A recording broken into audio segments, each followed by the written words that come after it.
We do have a situation now, Treasurer, where banks around the world, including the Fed, are cutting their rates.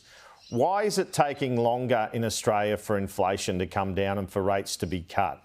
Is it because the central bank didn't go hard enough initially? Oh, I think the main reason why our inflation is a little bit higher than some of those countries is because they peaked earlier than we did, and in many cases much higher than we did. So the Reserve Bank Governor and others have pointed out that the shape of our inflation is broadly the same as a number of other countries, but a couple of months behind the trajectory that we've seen elsewhere. But the other really important point here is that even with that 50 basis point interest rate cut in the US, their interest rates are still higher than in Australia. They went up by more. Inflation was higher, their interest rates went up by more, and even after this interest rate cut, they're still higher. That's true in the UK as well. And so when we compare ourselves to these other countries, we've got to make a full comparison.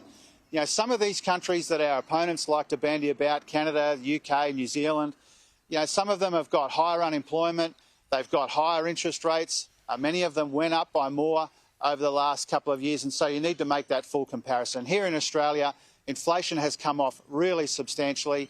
Interest rates aren't as high as they are in some of those other countries, but the shape broadly of this inflation challenge has been pretty similar around the world. How much have you spoken to Reserve Bank Governor Michelle Bullock recently? And during those conversations, I assume you've had them, have you expressed any concern to her about her warnings in August we could actually see a rate hike? Have you expressed any concern to her about the Reserve Bank economist Sarah Hunter, who told a parliamentary committee that the economy was running too hot? Well, first of all, I obviously don't go into the private discussions I have with the Reserve Bank Governor. I've got a really good, respectful working relationship with Michelle Bullock, and we speak pretty frequently, sometimes formally, sometimes less formally. We catch up from time to time. We do compare notes on the economy. We compare notes on the progress of the Reserve Bank reforms, and we have that good, respectful engagement from time to time. I spoke with her last week, as it turns out, as part of that regular engagement. Were you annoyed when Sarah Hunter made those comments? No, I wouldn't describe it like that, Andrew. The way that I saw it at the time, and I think I was asked about those comments at the time, is that I said very respectfully that I didn't think that the data supported the view that the economy was running too hot. And I think that's been borne out by the data that we've had since then as well. But it's a good thing that the Reserve Bank officials and the Reserve Bank Governor make themselves available to talk through how they're seeing the economy and what they're thinking about the trajectory of the economy. That's a good thing. Transparency is good. Accountability is good. And I don't see a problem, frankly, with if a comment like that is made with the Treasurer of Australia, whether it's me or somebody else, at some other point, pointing out how the government sees the economy. And overall, we've got the same objectives as the Reserve Bank. That's why I work closely with Governor Bullock, because we're trying to get on top of inflation without ignoring the risks to growth in our economy. And we saw some pretty weak outcomes in those last national accounts. And so we've got the same objective to beat inflation. We've got slightly different responsibilities. And from time to time, we'll have slightly different perspectives. But overall, we're on the same page. We'll soon get the final budget outcome for 23-24, and you previously said the surplus will be in the mid-teens. Is that still the case, and what is affecting a result different to the $9.3 billion forecast we saw in May? Well, you're quite right, Andrew. We did forecast a surplus of about $9 billion at budget time in May. We do now expect it to be more like the mid-teens. Katie Gallagher and I will release the final budget outcome before the end of the month, most likely Monday week, 8 days away. And what it will show is that upgrade in the surplus from $9 billion to the middle teens is not actually a pickup in revenue. Actually, what it shows is that we're getting less revenue towards the end of that last financial year than we anticipated in May. The big improvement is from less spending. All of the big improvement is from less spending. And so what that final budget outcome will show is that we have turned two big Liberal deficits into two big Labor surpluses. That's because of our spending restraint and our responsible economic management. And the Reserve Bank Governor has said that those two surpluses that we've now delivered are helping in that fight against inflation. We saw net migration figures out during the week that indicated you're not going to hit your target of reducing net migration to under 400,000. Why is that? And it was reported this morning there's a record number of asylum claims in the community. Should Australians be concerned about that? Well, first of all, those net overseas migration numbers showed that net overseas migration is coming down. It has already peaked in the past and it's been coming down ever since. And so that's important. And also those numbers are from before our new migration policies kicked in on the 1st of July. They predated that. So those are a couple of important caveats. But the main thing that we're seeing in net overseas migration is actually when it comes to departures. More people are staying and fewer Australians are going overseas, and that impacts on the net overseas migration level as well. When it comes to arrivals, we're more or less tracking as we expected, but when it comes to departures, that's been the big difference, and that's why there is likely to be a revision to those net overseas migration forecasts because of those fewer departures. So it will be over 400,000 most likely. Is that fair? We'll update them in the usual way, but one of the factors that will be really important to that update that we release before long is the fact that fewer people are leaving. Arrivals are coming off, departures are not, and that will impact the updated figures when we release them. Now, you've seen NDIS and aged care costs blow out in your time in the job. Now the Productivity Commission is calling for a bigger government spend on childcare. As Treasurer, do you see what the Productivity Commission is asking for in terms of a bigger childcare subsidy affordable? Well, as Treasurer, I'm a very, very big supporter of early childhood education. You know, I see it as a game changer for families and for the economy.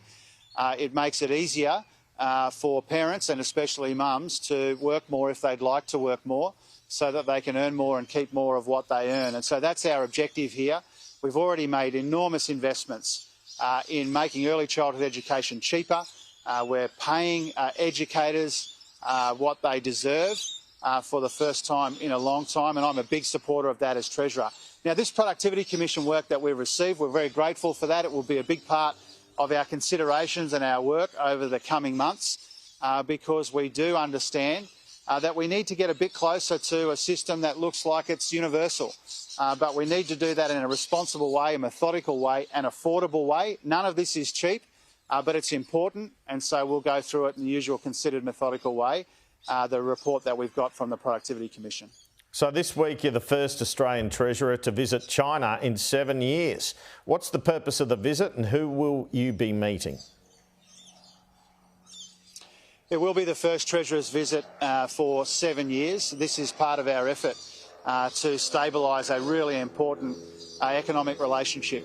This is a relationship full of complexity but full of opportunity as well, and we believe that you get more out of this relationship when you engage, as we have been.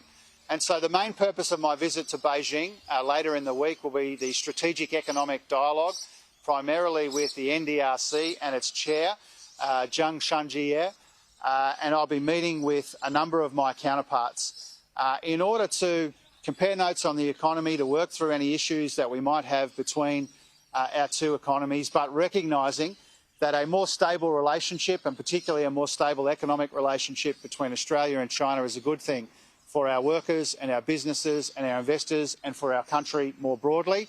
And so I will be engaging enthusiastically with my Chinese counterparts on Thursday or Friday this week. At the same time, we see a trip to China. We see the PM over there with the US and Japanese and Indian leaders for another instalment of the Quad, which is all about the security threat posed by China. Quite the juxtaposition, isn't it? Oh, not necessarily, Andrew. I mean, I think we've made it clear as a government from the Prime Minister down, and I salute his leadership, but Penny Wong and Don Farrell and Richard Marles and other colleagues, Madeleine King, we've made it really clear that stabilising the relationship with China is a very key economic priority. We can do that while we manage the complexities in the region, some of which are being discussed by the Prime Minister and his counterparts as we speak. We've shown an ability and a willingness to engage because we believe it's good for our country when we engage. My part of that is the strategic economic dialogue, engaging with decision makers in China and counterparts making sure that we maximise the opportunity and manage the complexity of this really crucial economic relationship for Australia. Just briefly, how concerned are you about the current Middle East tensions upsetting the world economy right at a time it's slowly starting to get back on its feet? Look, my primary concern in the Middle East is for the human cost of this violence and this really quite extraordinary developments that we've seen in the last few months. So my primary concern is for the human cost, but there will be an economic cost as well. We see that in the volatility in the oil price, for example. We are gravely concerned about the consequences of a broader and deeper regional conflict in the Middle East. There's a human cost to that, which is the most important, but there is an economic cost as well. The global economy is really uncertain right now, whether it's Russia, Ukraine, the Middle East, whether it's other issues playing out. There is a lot of uncertainty, there is a lot of volatility. A lot of that comes from geopolitics and conflict.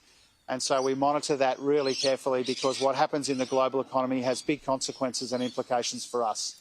And briefly again, Peter Duttons giving a speech on his nuclear plan tomorrow in Sydney. As I understand it, he won't be outlining the cost of the plan yet. What do you think about how viable the plan is and what it will mean at election time?